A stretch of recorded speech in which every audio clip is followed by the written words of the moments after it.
Now turn to Section 3.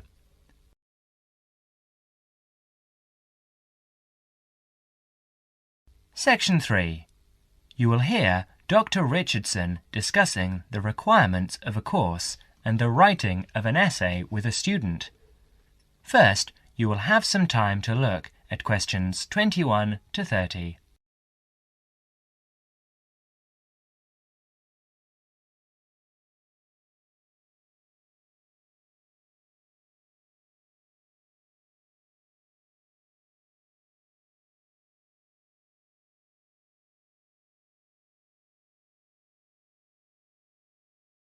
Now listen carefully and answer questions 21 to 28. Enter, please. Good afternoon, Dr. Richardson. Good afternoon.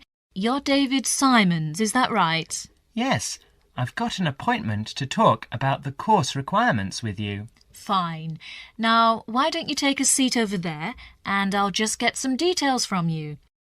First, can I have your home address and your student number? That's 15 Market Avenue, Hornsby, and my student number is C97H85. OK. Now, I see here that you've already completed 18 credit points, but that you haven't done the Screen Studies course, which is normally a prerequisite for this course. Why is that, David?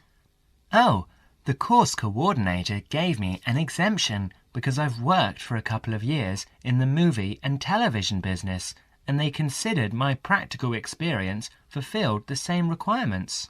Fine.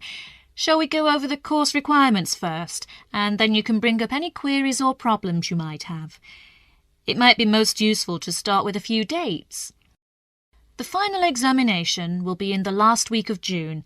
That's the week of the 23rd. But the final date hasn't been set. It should be the 25th or the 20th, but you don't have to worry about that yet. Before that, as you can see in your study guide, there are 3 essay assignments and some set exercises. I'll deal with these first. These set exercises are concerned with defining concepts and key terms. They do have fixed answers, not in the wording, but in the content.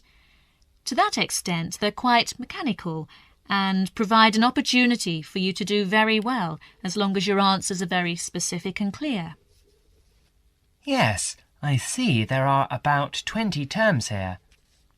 How long should the answers be? You shouldn't exceed 250 words for each term. Right, that looks easy enough. And the third assignment seems fairly straightforward too.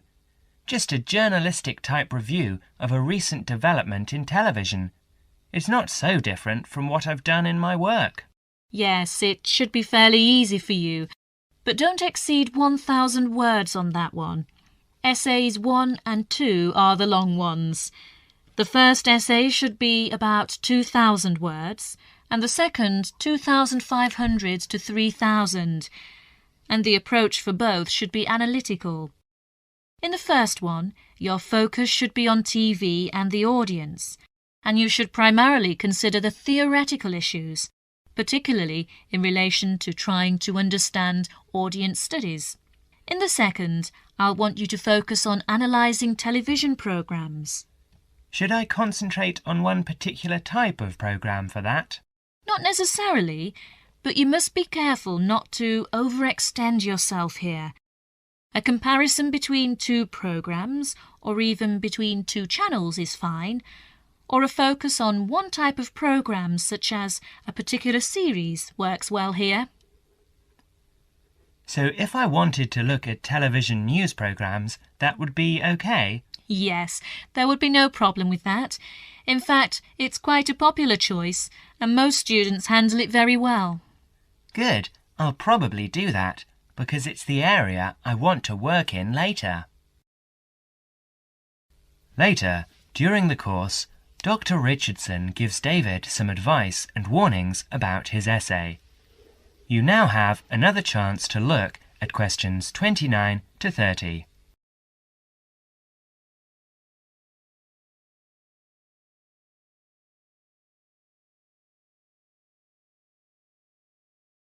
Now listen to the second conversation and answer questions 29 to 30.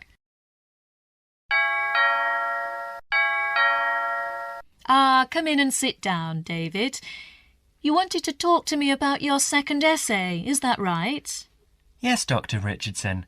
I just want your comments on what I'm planning to do. I'm doing the essay on the differences between TV news programmes at different hours of the day. How many time slots are you planning to consider? Well, I think I'd look at all of them. That'd be 5 slots. The breakfast news, the mid-morning news and the midday news. That's 3. Then there's the 6 o'clock news, then the 10 o'clock and midnight programmes. So that's 6, not 5. That's rather a lot. And you'd have a lot of different audiences to consider. Why don't you just do 2, say the mid-morning and then 6 o'clock? That should give you 2 fairly contrasting approaches with 2 main audience compositions. Oh, just 2 then? Yes, I think that'd be much better. Now, how many actual programmes do you plan to work with? I suppose you think analysing a whole week of news programmes would be too many. Well, that depends on how much of each programme. If you concentrate on one particular type of news item, say the sports news or local items, it might be all right. Yes, I can see that would be a good idea. I won't make a decision now before I collect a sample of programmes over a whole week. I'll look at them and see what items appear throughout the week. Yes, that's a sound approach. Now, we're getting close to the deadline. Can you finish it in time? Yes, I think so. I've completed the reading and I know what my basic approach is, so it's really just a matter of pulling it all together now. Fine, David. I'll look forward to reading it. That is the end of section 3.